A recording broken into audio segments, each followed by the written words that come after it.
two words have revolutionized my drawing over the last 3 years. This is the first drawing I did about 3 years ago for a YouTube video, and it shows my initial freehand ink drawing style. And as you can see, there's very strong line work and there's a very strong emphasis on capturing the shapes of the architecture. This is the place my drawing sat in, whether the drawings were relatively simple or more complex, probably for a year. This strong emphasis on line, on capturing the architectural details, and so forth. However, I had no idea that over the next 18 months, I was going to start to shift the way I thought, and how we draw always comes from how we think, because from our thought processes, we decide what we're trying to create on the paper and how, and that then informs our thinking and our order as to how we do it. But consider the difference between this drawing and this drawing. Let's look a bit closer. Now, there is a difference in scale. There's more building being drawn here in a smaller space. But here we have this very strong emphasis visually, dominatingly, of strong black lines. And I see the darkness of the lines before I see the building. Over here, I'm just aware of the form of the building. Not just was I trying to capture the effect of depth, but I was starting to try and capture the effect of anything that visually created an effect. That I was moving away from trying to be too exactly precise in all of the detail as much as I possibly could, and thinking if I captured all the detail, that would mean it was a more successful drawing, because I began to realize that capturing in this way, while it does have some precision and accuracy, ends up creating something that just doesn't look particularly real. Instead of just thinking I was trying to capture the effect of distance, I began to think I'm actually just trying to capture effects. And I found that as I began to try and capture the effect of what I was seeing, I began to be thinking in terms of making marks on my paper rather than drawing lines on my paper to create the effect. Now, these are the two words that transform my thinking and transform my drawing. Once I became aware of marks, not lines, and of effects, not details, suddenly it was achievable to draw the detail because I was instead drawing the effect of the detail, and thinking marks gave me a lot more graphic tools at my disposal.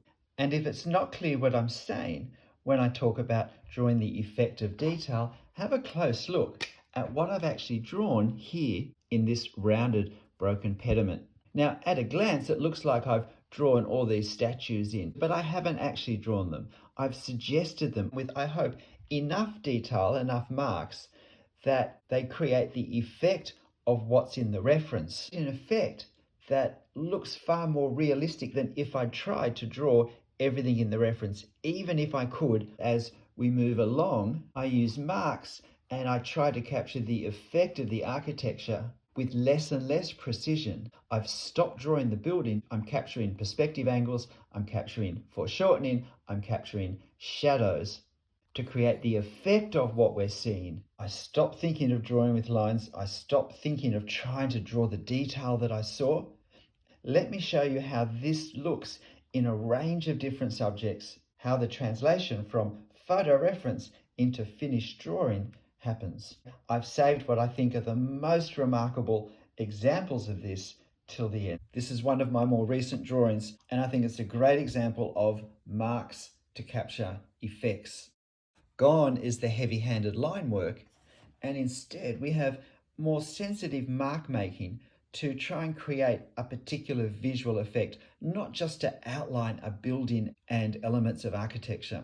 What I wanted was to capture both this simple Georgian facade, to highlight this Doric columned portico, and also get the sense of the hot sun. These are the marks that I've used to capture, in a very deliberately gestural way, those effects from this. If I'm thinking I need to outline the building and outline the windows and outline all the architectural shapes, then we end up with more this effect than this one. In this recent drawing, again, we can see that while there are certainly lines, because lines are marks, so when we think marks, lines are part of our graphic toolbox, if you like.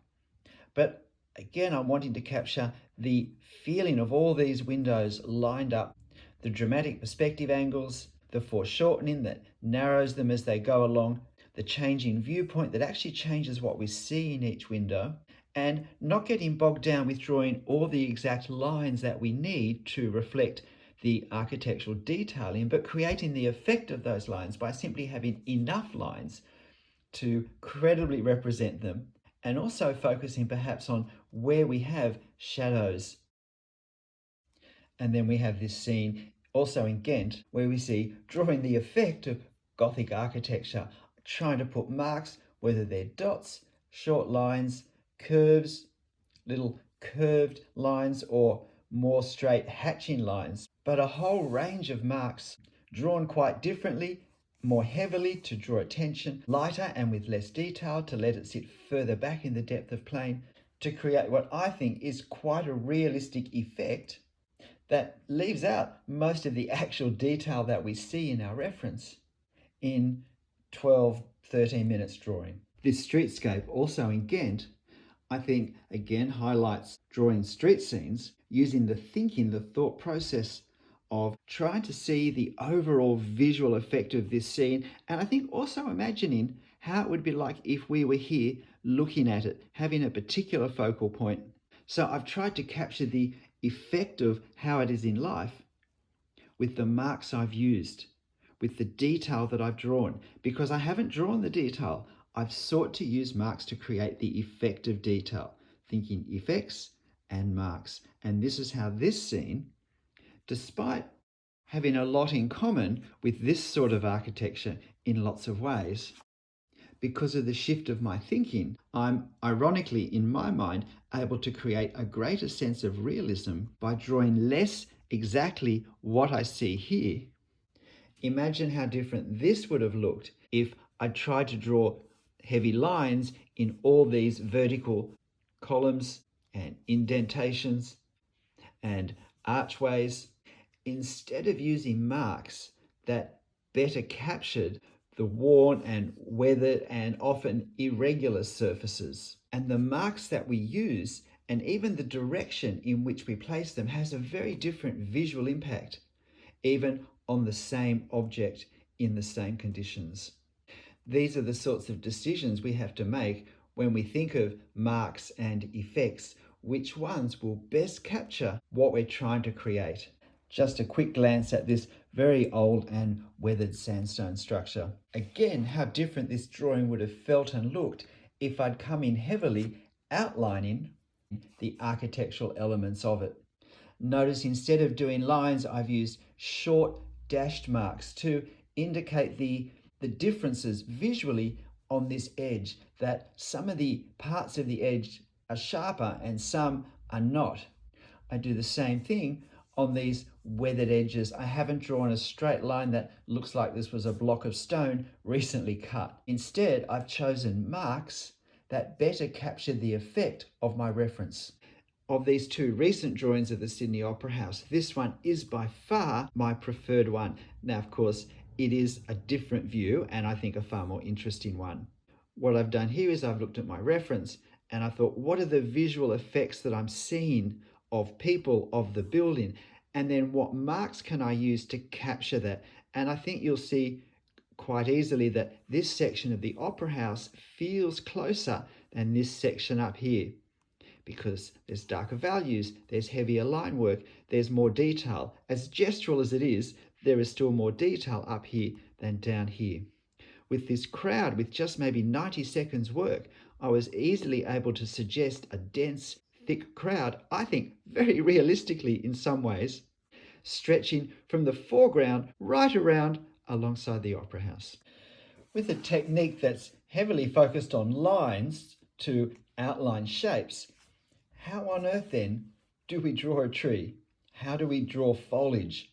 There are so many leaves to outline, and I think this is the reason why trees and foliage in general is so troublesome to so many people. But once we stop thinking about using lines to outline shapes, once we start looking and saying, what's the visual effect of what I see? Don't worry about what it is, but what's the visual effect of what I see?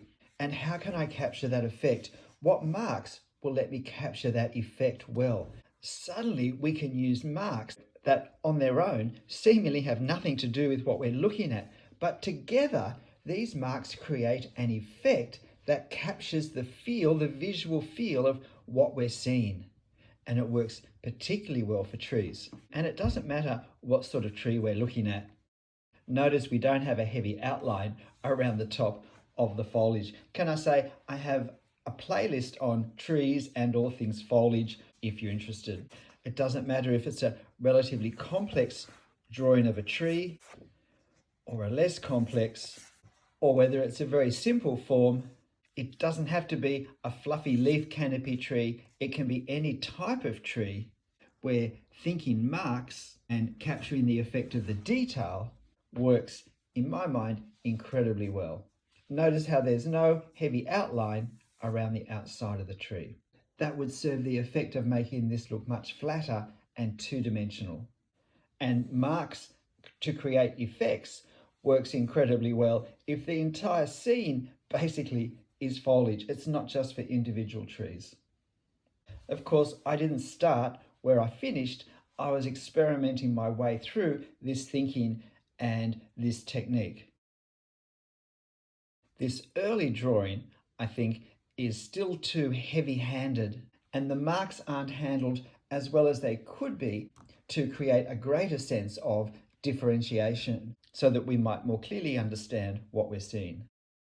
But over time, I think I refined the intention and the means of creating more differentiation so that we could read what was happening more easily. And yet it was a subject so complex that it's almost impossible to know where to start if we're thinking of using lines to draw the detail. In fact, this technique, as it evolved, became more refined and I realized could be employed with far greater application and nuance than I had imagined when I first started. This is one of the most recent developments of it, where I'm not really thinking even of drawing the trees.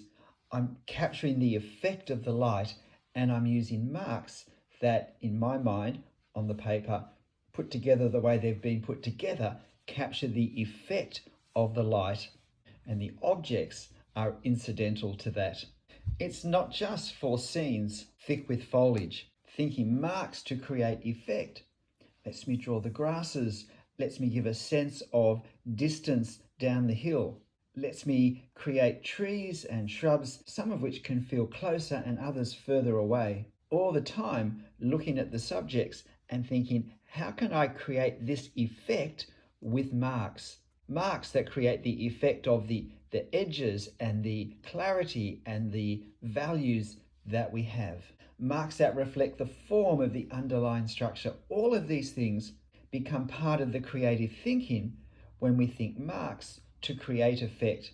I'm not thinking mountain. I'm thinking visually there's an effect here. How do I capture it? And just a reminder, if any of these drawings particularly interest you, every single drawing here has its own video for it. So if you scroll down through the content of my channel, you will find whichever video showcases technique and other issues with that particular drawing. And it doesn't matter if there's other elements besides nature. It works well with fences and buildings. It works well with foreground and far distance, with headlands and cliffs or gravel pathways. And it's very versatile for a very wide range of visual effects. How on earth would we draw this if we're thinking of lines? But if we're thinking effects, then it's what marks can I use to create this sort of fuzzy effect? But it's a fuzzy effect down here with a darker value behind it. It might be impossible to draw this detail, but it's certainly possible to create the effect of this detail. How can we draw snow? Well, we can't, but we can create the effect of snow by what we draw around it. We can create the effect of these enormous Alps towering above Central Europe, by looking at what we see and saying, what effect visually does this create in the overall context of the whole scene, of course. We're always looking at the effect of this overall, the effect of this overall, the effect of this in the context of the overall drawing. When I look at this, I can see the roundedness of individual geological sections. So what marks will create the effect of that roundedness? Not just that roundedness, but also the values involved, the lights and the darks. I want to make sure that this section looks darker than this section, whatever marks I use. Creating the effect, the visual effect of what we see with marks is a fantastic technique when we're combining architecture and foliage, because it lets us manipulate what we're seeing in our reference to really highlight whatever visual effect we're trying to do. Even when there's quite a complex amount of different variation, we can find different marks to show that. How would this look if we were just using lines? There would be so many lines that would all just look the same. But in trying to draw the effect of what we see, create visually the same effect with whatever marks will do that, we can very easily see that basically every tree, whether it's a hedge or whatever, that we see in this is a different type of tree, creating a wonderful contrast both with itself but also with the architecture. In the Palace of Versailles Gardens, when we think marks, we can create all these wonderful effects that show different types of foliage under different lighting with different leaf forms, and whether they're far in the distant or much closer. There are marks that create the effect we want. When we stop thinking about line and outlining, suddenly we have so many opportunities and we create the same effects with our architecture. I wanted the lines here to be very light and a very delicate touch to the drawing to reflect the effect, the visual effect of this small pavilion. I didn't want heavy black lines that would overwhelm the elegance of the shape and the contrast with the gardens behind. But we don't have to be in the Palace of Versailles. We can be looking at an old weatherboard shed falling apart in a backyard, surrounded by overgrown wild plants and grasses. Where would we start with lines, except perhaps some heavy lines? But we're not going to get the feel of this rundown weathered building. But if we find the effect, the visual effect, and use marks to create it, we're not copying the photo, we're observing the visual effect, and we're thinking, what marks create that effect? The difference is in our thinking, not in our ability to see more or to copy more exactly. The difference is in our thinking. We come now to what I think of as the big four. I loved this scene. Could I capture the effect of this light, of this cool, dark, shade-dappled foreground, this bridge contrasting with the thick vegetation on each side? I found this way of thinking, and with a bit of practice, I was finally able to refine to a more successful set of marks to use. And if you haven't hit the like button and you're still with me now, then I'd greatly appreciate your help that way.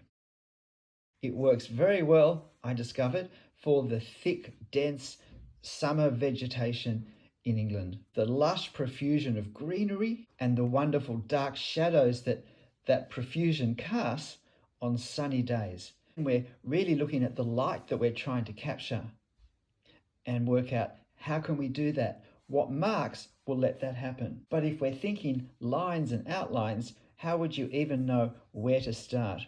We'd start trying to draw this bush here perhaps, instead of trying to capture the effect, the visual effect of the darkness that we see. Here we have a Swiss forest. These marks, creating the effect and marks, ironically lets us capture incredible detail and make the detail recognizable even when we've not actually drawn it. It was a bit of a challenge working out what marks, what values, what directions. And in terms of the architecture, how would you draw this if you were trying to see the objects there and draw each part of the detail? Yet looking at the overall scene and asking visually what effects are created. What do I have to capture to convey the sense of what I'm seeing without getting bogged down trying to draw the detail of what I'm seeing? The process that I've talked about is the same process that I navigated through to draw this very foreshortened front view of the extremely ornate Hôtel de Ville in Paris. How do we draw the incredible detail of a field of flowers? The two key words, effects and marks. How do we capture the effect of visually what we're seeing? Not just the detail, but the fact that it looks different down here to up here. What's the effect that we want to capture, and what marks will capture it? This was my take on this scene. G'day, I'm Stephen Travers. Look, I hope you found this really helpful. I hope you're able to maybe look through it again at some stage soon and concentrate on looking at how I've done each drawing.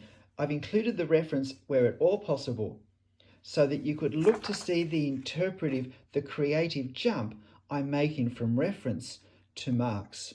It is trial and error as to what sort of marks create the effect I want to create. But I need to get the effect in my mind really before I can start to put marks on paper for it. This really is at the heart of every drawing I do. I hope you give it a go, and I hope that one of these drawings might have inspired you enough to find the video where I demo its drawing and have a go yourself at trying to think in terms of visual effects that we're creating using marks. But look, whatever you draw, however you draw it, lines or marks, detail or effect, make sure you have fun. I'll see you next time. Bye.